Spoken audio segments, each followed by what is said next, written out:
All right, today we are diving into a choice that is fundamentally shaping our digital lives, how our social networks get built. It's a clash between two totally different ways of thinking, one that has pretty much dominated our past and another that just might define our future. And it all really boils down to this one critical question. When you're scrolling through your feed, are you the one being served content or are you the one being sold? The answer to that really gets to the absolute heart of the conflict between centralized and decentralized networks. So here's the plan for this explainer. We're going to start by breaking down what we're calling the centralized social trap and the money-making engine behind it. Then we'll look at a possible way out, a path to liberation, see how the tech of the Fediverse actually works, and finally, weigh the big choice we all have for our digital future. Okay, first up, let's unpack the world that most of us are living in right now. The world of centralized social media. I mean, just think of the big names you probably use every single day. According to the source material we're looking at, these huge platforms are basically monopolistic traps. They're designed to be opaque, so you have no idea what's going on behind the curtain, and monolithic, meaning all the power is concentrated in one place at the top. And their main goal? It isn't to help you connect, it's to extract profit from you. So, how exactly do they pull that value out of you? Well, that brings us to the business model, the engine that powers this entire system. The key term to understand here is surveillance capitalism. Yeah, it sounds pretty intense, and honestly, it kinda is. This is a model where literally everything you do, every like, every share, every comment, even how long you look at a photo, is collected as raw material. That material is then crunched, refined, into a detailed profile of you, and then sold to advertisers. And this leads us straight to the first major flaw, data exploitation. We're talking about something way beyond just seeing ads for shoes you looked at once. Your whole digital life, your photos, your private messages, your location, it's all bundled up and sold like any other commodity. You basically lose any real ownership over it. The second huge flaw is algorithmic manipulation. This is all about controlling what you see. These algorithms, they're not designed to make you happy or informed. They're built for one thing, maximizing engagement.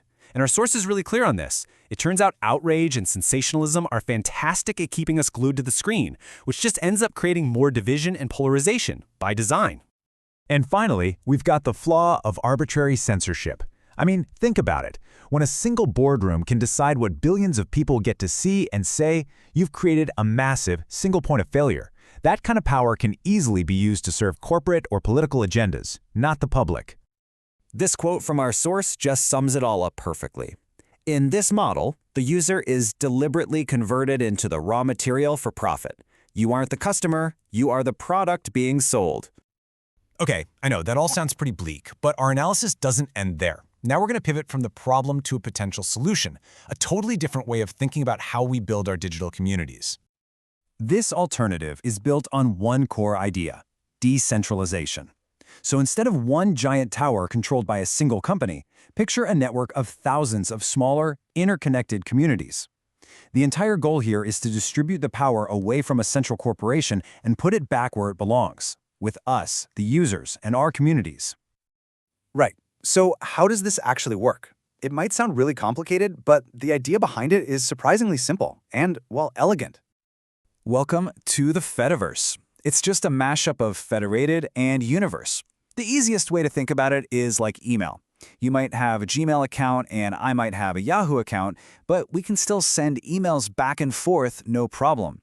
The Fediverse uses that exact same logic for social media, using a shared language called ActivityPub to let all these different platforms talk to each other. So for example, you could write a post on Mastodon, which is kind of like a decentralized Twitter, and your friend who's on PeerTube, a video platform, could see it and reply to it right in their feed. It's all one connected network, even though they're totally different services. And that's all thanks to ActivityPub. This kind of setup has some massive advantages. Interoperability means no more data silos. You're not locked into one platform forever. And it creates real resilience. See, each of these servers is called an instance. If one instance becomes a toxic cesspool, other communities can just decide to block it. They can protect themselves without needing permission from some CEO. So that's the tech side of things. But what does all of this actually mean for you, the person using it every day? Let's talk about the real-world benefits. And this is where it gets really, really cool. First, you get true data sovereignty. It's your data, you own it, period. Second, the governance is democratic. Your community gets to set its own rules of the road. Third, this opens up a whole new world of economic models. So instead of surveillance ads, you might have things like donations. And fourth, it allows for incredible customization, creating spaces perfectly tailored for specific groups, whether it's scientists, artists, or any other community you can imagine. So we've laid out two very different models. One is built on control, and the other is built on freedom. And that brings us to the final verdict presented in our source material. The contrast couldn't be clearer, really. On one side, you have a model of exploitation and control, a model driven by addiction and profit.